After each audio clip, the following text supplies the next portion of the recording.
So this afternoon we're joined by a young scientist, Albert, who has come to talk to me about his role in the research cruise M206.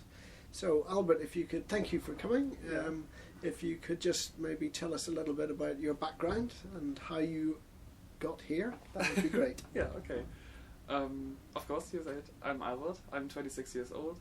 I'm from Germany, Kiel, born in Neumünster, but now I live in Kiel. I'm studying there geosciences. Okay. Yeah, this is my second cruise. Okay. Was there ever any doubt about sciences? Did you ever think maybe you weren't? Was there a point when you weren't sure whether it should be sciences or arts or something like that, or were you always focused on sciences? For a long time, I didn't know what to study. Okay. I was unsure, and when I started geosciences, I wasn't so sure about that either. Okay. So what was it that helped you make your decisions?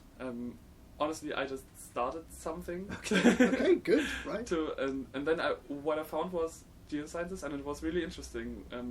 I think we had one course about the Earth history, and that was really interesting. I was hooked from that, and then I kept on with the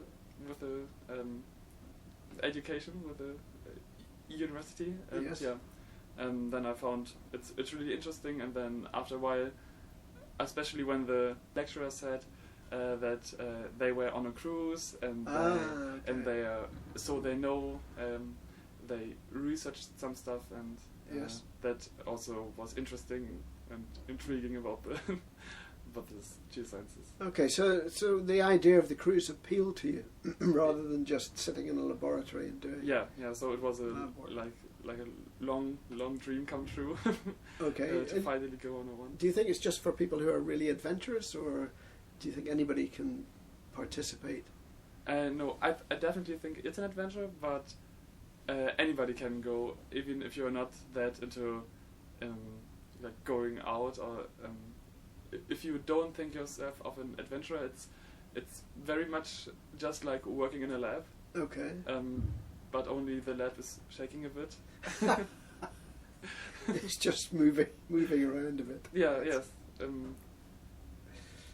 Yeah. Okay. All right. And you're seeing the world, of course, which is a nice thing to know.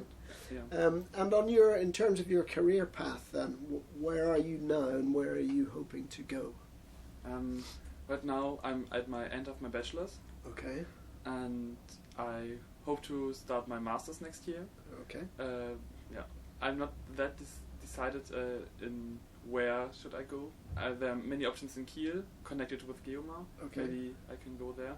Yes. But I'm thinking about also going abroad.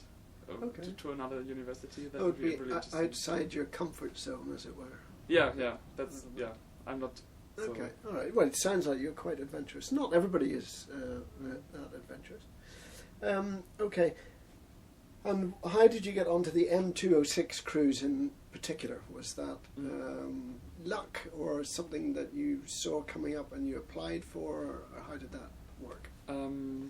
I had luck to go on my first cruise. Yes. I'm working at the Geomar as a Hiwi. Okay. So I'm twice a week there to assist in experiments, and I worked there for 1.5 years, and then Martha Glettel asked me if I want to come to the Indian Ocean cruise. Oh, okay. And great. on that cruise she asked me to go on this cruise. So that's interesting. It was luck in the beginning, but then it was also like really kind of her to ask me to not just kind, but also Okay, well that's interesting. So you're an experienced cruiser, as it were. Are there any? No, I think there are many more experienced people than me. Okay, yes, I understand that. But have you noticed any differences yet between how your first cruise was in the Indian Ocean, which sounds wonderfully exciting, and this one? Or was it the same ship, for example? No, it was the Sonne, so it's a little bit bigger. Okay. And the Sonne is also a little bit more modern. Okay. But I like the charm of this ship. It's very I don't know, the interior design is really nice. Okay, I that's like good. it. Good. Yeah. But not much difference in So the work you're doing? Yeah, the experience is a different one, because the other one was my first one and this is my second.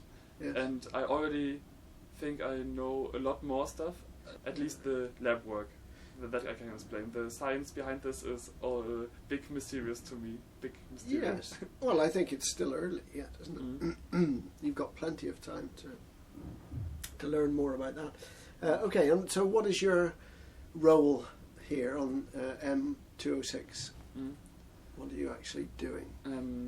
We are like the team for trace metals. Okay. And we work in a clean bubble laboratory, and because we want to measure trace metals. Okay. The amount of that is so tiny in the water that we want to make sure that no contamination can happen. Yes. And it's easy. It's just your skin. It's the thing you touch. It's also the metal tables and chairs, Okay. which we have to cover everything.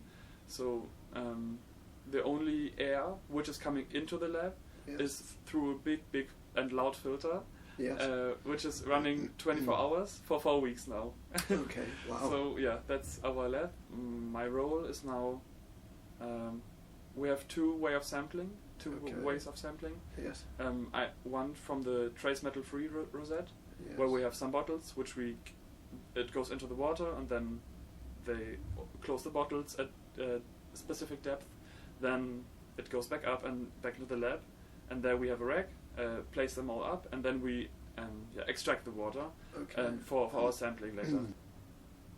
There's still a lot to do, so it's like you're doing 3 things at a time. Yes. You're taking water from that bottle, filtering the other one, Yes. and then you also have to protocol everything, Yes, so you don't get confused later. And just finally, if you were to advise a young person who's the age group where they need to start thinking about what their future career is going to be, so it could be around maybe the age of 14, 15, 16 maybe, what would you advise them in relation to the idea of going into sciences or geosciences? What would you say to them? Maybe ask them if they ever were in Brazil or in Singapore or in Sri Lanka. Okay. Then it's easy. Okay. If they say no, then let's go, let's come. Okay, that's good. So part of it is a significant part of it is the opportunities it gives you to learn and broaden your mind and see the world and this, that, and the other thing.